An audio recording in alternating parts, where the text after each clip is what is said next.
The opposition National Democratic Congress has filed a petition against former Member of Parliament for Ningo Pram and current Member of the Council of State, E.T Mensah, accusing him of anti-party behavior.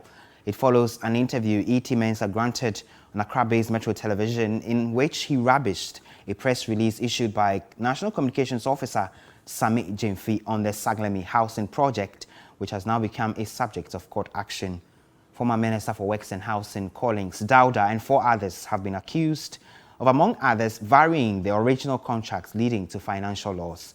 But Sami Gyamfi, in his statement, insisted Collins Dauda acted in accordance with the terms of the agreement. He said E.T Mensah, who signed the agreement, had informed Parliament that the 5,000 housing units will not be built at a go, but rather over a period.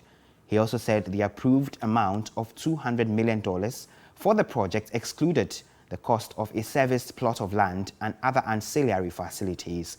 But E.T Mensah has discounted the claim, describing it as false.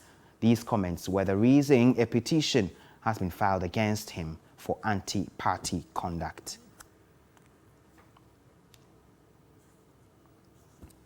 Benjamin Isumane is a member of the NDC and the petitioner in this particular matter. He joins me via Zoom. Benjamin, thank you for joining me here on Midday Live. Now, exactly what do you mean when you say E.T Mensah has engaged in anti-party behavior?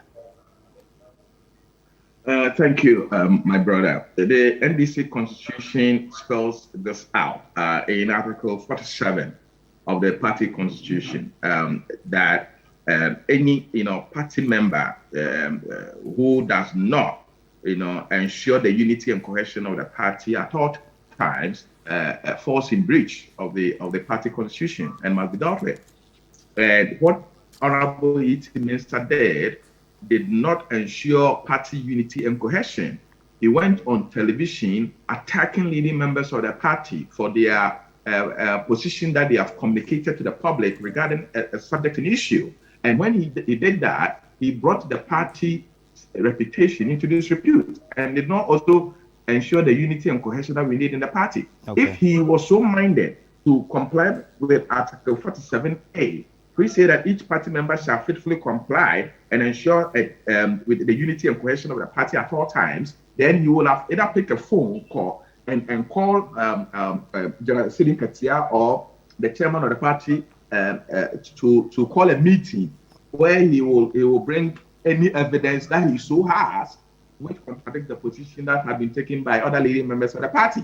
Okay. For that matter to be settled, but he refused to do that. He went public to do what he did, and by so doing, he didn't ensure the unity and cohesion of the party, and he brought the image of the party into disrepute. Especially when he called their statement and procedure they are taking as lies into bracket. He used that word, and by using that, he had brought the party leadership and the party's reputation into disrepute. Okay, Mr. Suman. So what are some of the reliefs, or what are you seeking exactly to be done to him in this petition? Are you seeking for disciplinary action or expulsion from the party? Exactly what do you want?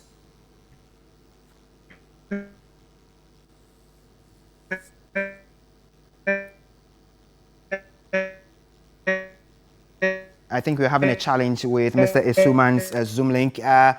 Isuman cannot hear us, and so that's what he has just said, that he decided to file this petition against Mr. E.T Mensah because he engaged in some anti-party behavior. He says that petition and, of course, his expectation of the committee, that's a disciplinary committee of the parties, to apply some sanctions against him for engaging in that conduct, which he says breaches the party's constitution. Hopefully you are back on. I want to find out what you want at the end of the day after this petition is heard. That immediately that the functional executive committee communicates to the disciplinary committee of the party within 40 days of receiving my petition, the constitution says that the functional executive committee is in their right to recommend that Honorable E.T Mensah be suspended until the disciplinary committee has completed its work. I'm also expecting the disciplinary committee to affirm my position and leading to Honorable E.T Mensah being dismissed from the party or being given a long-term suspension from the party. You wouldn't give him the benefit of the doubt that he's been a leading member of the party, has served so many years in the party?